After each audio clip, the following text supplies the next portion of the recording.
Então, lá nos Estados Unidos existe esse racismo científico dessa época, baseado nessas loucuras de eugenia e tal.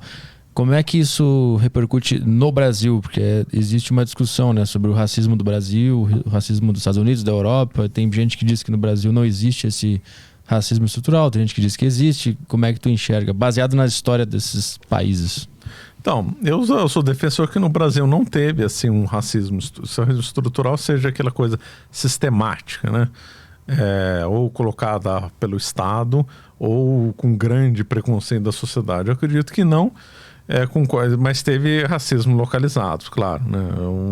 Conforme eu falei, nós somos seres humanos, você tem um grupo racista ali, outro aqui, outro ali. Claro, na história sempre teve. Uhum. No Brasil também, mas olhando globalmente, não dá para comparar os Estados Unidos com o Brasil. O Brasil, qual que é a primeira prova que eu daria para que o Brasil não tem racismo estrutural? Casamento interracial. O Brasil é um país de mestiço. E sempre nunca foi proibido. Casamento, nunca foi proibido. Nunca foi proibido.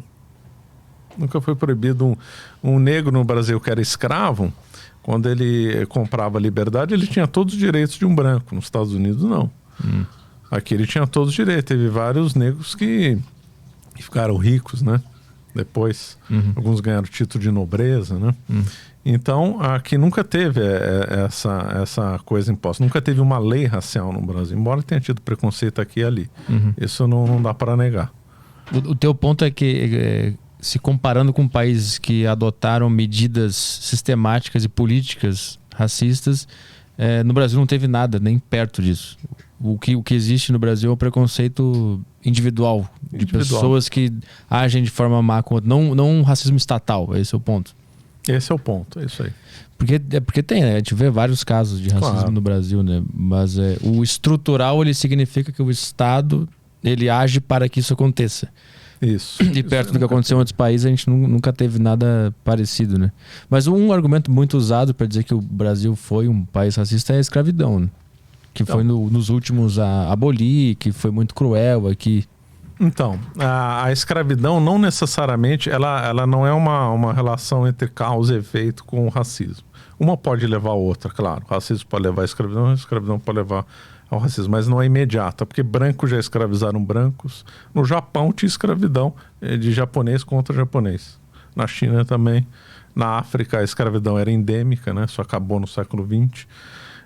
Até hoje diz que ainda tem um pouco na África, de negros contra negros, né? Quando teve o comércio atlântico, eram os próprios tribos africanas que venciam as guerras, que vendiam os escravos para os traficantes brancos. Nem todo traficante era branco, viu? Tinha muito traficante negro, principalmente no Brasil. Nos Estados Unidos não, porque até isso acho que era proibido. Mas no Brasil tinha muito traficante negro, né?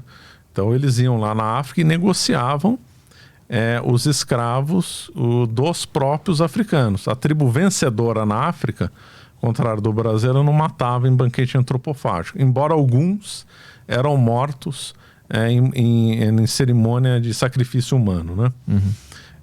E outros eram vendidos, a maior parte vendida como escravos, e alguns ficavam lá como escravos. Então era negro escravizando negro. Então isso aí desfoca. A Inglaterra escravizou brancos, né?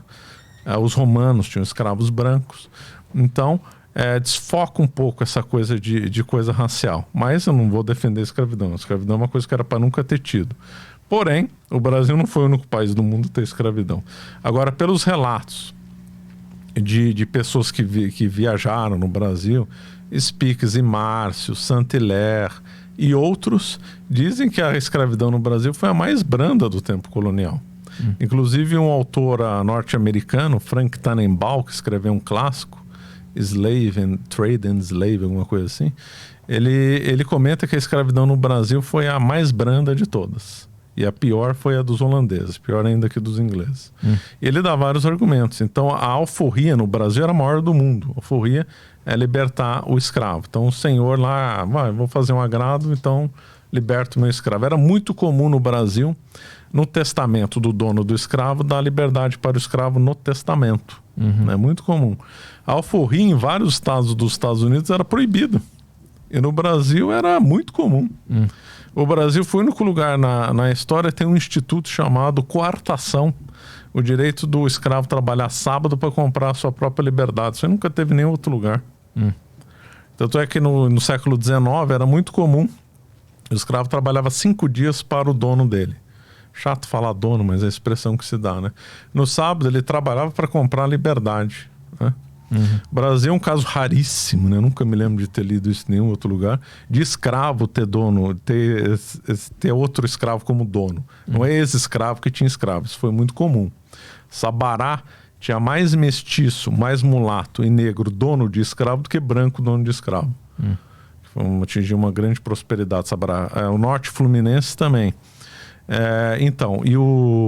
Então aqui sempre teve, os escravos sempre tiveram enquanto escravo, mais direitos que outros locais. Então eles tinham até direito de ter escravo. Teve um cúmulo de um escravo ter 3 escravos. Fala, mas isso é muito raro, só teve um cara, mas nenhum outro lugar do mundo teve isso que eu saiba.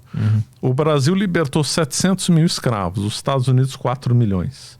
E o Brasil recebeu muito mais, o Brasil foi o lugar do mundo que mais recebeu escravo na escravidão atlântica, né? Que é aquela de fluxo de África para a América.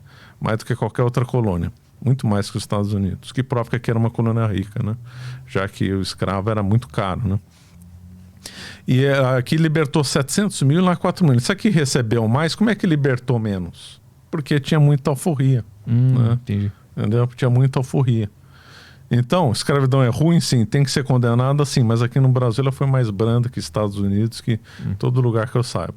Mas aí tem aquele argumento também que por mais que o escravo no Brasil pudesse comprar a sua própria liberdade, quando ele comprava, ele era um estranho na sociedade. As pessoas agiam com preconceito e ele não conseguia se adaptar à sociedade, e isso tem uma consequência hoje, né? Essa história de racismo. Como é que tu vê isso? Então, vamos separar. Então, não tinha restrição legal para um ex-escravo ter uma vida como um branco. Não tinha. O que havia é aquela coisa que nós comentamos. Preconceito de algumas pessoas, em algumas localidades, isso daí havia. Mas não havia assim uma lei, olha, proibimos o ex-escravo de ter isso, ter aquilo. Tinha estado nos Estados Unidos que proibia nego de andar a cavalo. Não podia portar arma.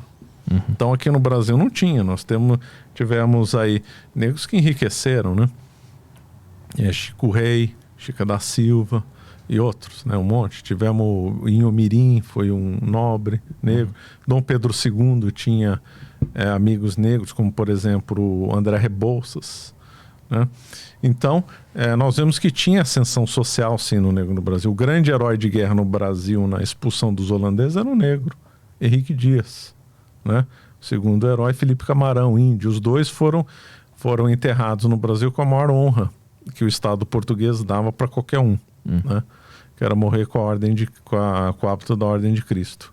Então não tinha preconceito, já era possível ter ascensão social. Não tinha preconceito estatal, né? Não tinha preconceito estatal, tinha um preconceito aqui e ali, como sempre vai ter, né? Infelizmente.